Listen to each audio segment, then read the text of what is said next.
Hi there, my name is Janice Nowakowski, District Teacher Consultant for K-12 Mathematics and Numeracy in the Richmond School District. And today's math materials session will be focusing on base 10 blocks. Again, as we've done throughout this series, just a reminder that we have a curricular competency in our BC K-12 mathematics curriculum that focuses on representing mathematical ideas in concrete, pictorial, and symbolic forms. So that's for all students, kindergarten through grade 12, that they're able to use math materials to represent different mathematical ideas. And the current research around what's often known in math education literature as CRA, or Concrete Representational Abstract, is that it's not a linear progression, that students need to be flexible and fluent and move between all three representations to demonstrate a solid and strong understanding of concepts. On our portal here in Richmond, when you go to the Numeracy Foundation tiles, whether it's K-2, 3-5, or the upcoming grades 6 and 7 and 8 and 9, there's a tile on materials. And those will be the materials that are suggested for that particular grade range and some ideas of how you can use them and where you can order them from for your schools. So when thinking about base 10 blocks, originally they were invented by a mathematician named Zoltan Pal Deans. And so they're often called Deans blocks because that was how they were originally known. They're also called multi-base arithmetic blocks or place value blocks. They come in plastic and wood, originally in wood, but now more common in plastic. And sometimes the sets come in different colors or they come in all one color. So there's sort of different ways of thinking about that. The set to the right there are all in one color, but in all the sets, there's 4 distinct sizes that are in proportion and in relation to each other. So the little tiny cube is a 1 or a cube or a unit cube. And then you have the 10, which is called a 10 or a rod. And it is made up of 10 of the little cubes. Unlike the Cuisenaire rods, the base 10 rods and flats are notched. So the students can see that there's 10 that go together. And then you have what's called the flat or the square, and that's worth 100 when we're thinking about whole numbers. And then we have the big 1,000 cube. And there's 10 of these hundreds that make up that 1,000 cubes. So students could use 10 of these to build a cube that's equivalent to this cube here. So those are the 4 base 10 blocks and their different values and then their relationship to each other. So again, if you've received your blocks or you have access to them in your classroom, play along as we share some ideas for using base 10 blocks in mathematics. So again, a quick little overview here, a little video. It's an Instagram reel. And there's the 4 blocks and then how they're named. And again, I want students to be flexible with how they name those. How you can represent different numbers and that they can be used in different ways. And again, that they can trade in, 10 rods to make a flat or decompose a rod into a flat into 10 rods. So thinking about different ways to make different numbers to have students think flexibly with these materials. And then creating structures or animals, and then having them think about what the value is, and then maybe writing an equation to go along with that.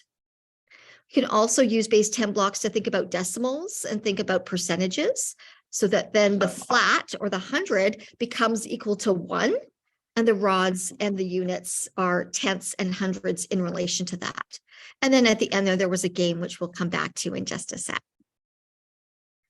So some of the mathematics content that students and you can investigate with base 10 blocks is counting, so that idea of counting to 10 and then counting on from 10 and the team numbers, so place value, and then counting by tens as well to make 100 and then counting by hundreds. So it provides a direct concrete model for counting in different ways, exploring place value concepts up to 1,000, and then starting in grade 4, beginning to also use these materials to represent decimal numbers. And so you have to be pretty explicit about that as you transition to thinking about decimals. So, often with grade 4s, I will say up to now, you've thought about this square block as being worth 100. And now we're going to ask you to change your thinking and think about it as just being worth 1. And so if this is worth 1, then what is this worth when we think about fractions and decimals? And so do some sort of, help them make that connection in terms of changing the value of what the blocks are worth.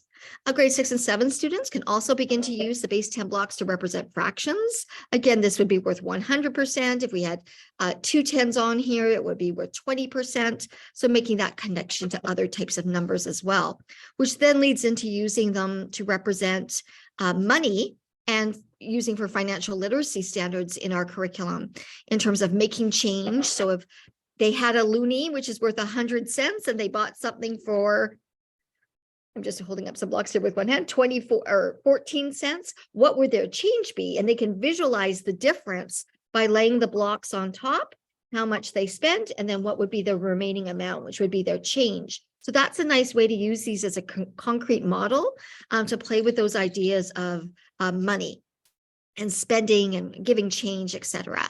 And then addition and subtraction, particularly for grade 2s and 3s, as they're learning to add to 100 and add to 1,000. And then multiplication and division as well within that range of numbers. And then, of course, as we're thinking about multiplication and division with multi-digit numbers, the base 10 blocks provide a really nice opportunity to represent concretely an area model. So 23 times 347, how could you represent that in an area model using the base 10 blocks? So that's another connection. And then area and perimeter as well as another concept, or 2 other concepts that you can explore with base 10 blocks. So here again, just some images from that little video as well as some others. So thinking about how you can use base 10 blocks again to create a structure. There's the crab, what is its value? And then for, depending on the age of the students, this, for grade 3 or grade 4, at the bottom there, you can see we've gone from concrete and maybe counting up to creating a symbolic equation that represents that particular value of the crab. And then you can see at the middle, at the top, using base 10 blocks, just to represent different numbers. So 26 and 22 in collaboration with other materials. So for the 26, you see the 10 frames as well as the base 10 blocks. And then having that discussion, how are these materials the same? How are they different? How do they represent the ideas the same and differently? So getting students to do that sort of comparative thinking. And then for the 22, you can see, the base 10 blocks in there along with the 10 frames and the Numicon and the Cuisenaire rods. So helping students to be fluent in moving between different representations for numbers. And then that idea of fractions. In the top right, you can see, adding 347 to 75 and how you can regroup those 10s because there'll now be 11 10s. So then you could trade in 10 10s to make 100. And the 7 and 5 would be combined to make 12. So you could trade in 10 of those for a 10 rod. So that's that idea of regrouping and composing and decomposing numbers that is so important in grade 2 and 3 and understanding addition and subtraction. And base 10 blocks are great for modeling that concretely.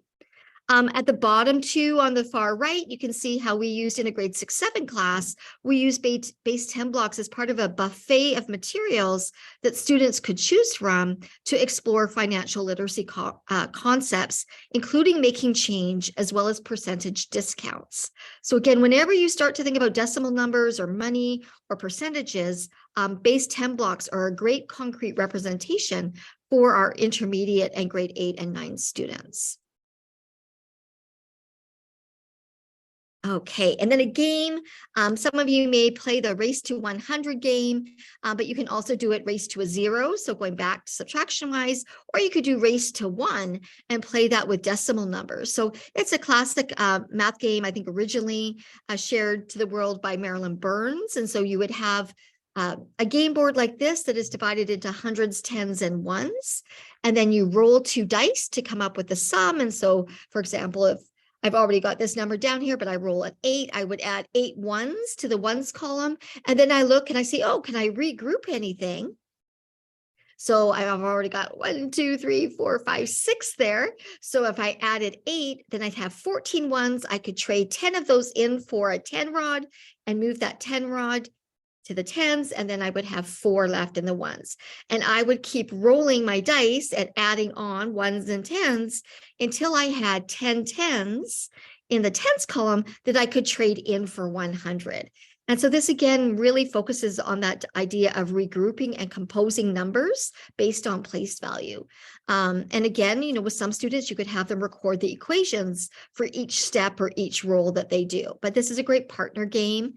And again, you could start with the 100 flat on the left-hand side, and instead of adding, you would subtract. So if you rolled 8, how could you subtract 8 from that 100 flat? You would have to decompose it into 10 tens first, and then decompose one of the tens into 10 ones, and then you would be able to take 8 away. So that's the reverse of race to 100. And then again, if you made the flat worth 1, you would be doing decimals. So how many tenths would you be rolling? 8 tenths, and then building that up to make, or 8 hundredths, I guess that would be, to roll, to add together to get to 1. So just a math game to use base 10 blocks with. Here's some resources for base 10 blocks, some books that are widely available online with activities across the grades. And then there's 2 great resources for virtual manipulatives. The number pieces one on the right is an app from the Math Learning Center, and those are loaded on all our district configured iPads. So if you have iPads that you have access to, the number pieces app is already on there, and students can create representations using ones and tens and hundreds, etc. And then didax.com also has an online app for base 10 blocks. And then I often use stamps. You can see at the bottom, after students have created something, they can then create a pictorial representation with the rubber stamps. And those are, again, available online or at teacher stores. So just some classroom tips for storage and facilitating the use of math materials. As was shown in a couple of examples today, having a basket as part of a math buffet of materials for students to choose from. So students are thinking about, what does this material offer me? How can I use base 10 blocks? Is it the right tool for what I want to show? Or maybe another material is a good choice. So providing it as part of a collection so students can sort of compare and analyze the different materials that they use. And then I know here in the studio, and then when I was in the classroom, once a term, we would dump out all the math tubs. I'd give a pair of students one tub and give them, sort of 10 minutes to sort through it and make sure what's supposed to be in there is in there. Because sometimes, pieces of, recess wrappers or paper or other materials find their way into tubs and baskets. And it just makes it tidier and more organized and more accessible for students if the materials they want are the materials that are actually in the containers or tubs. So just a suggestion for, again, facilitating the use of math materials in your classroom. So thank you for joining me and wanting you to think about how will you use these base 10 blocks to support student learning.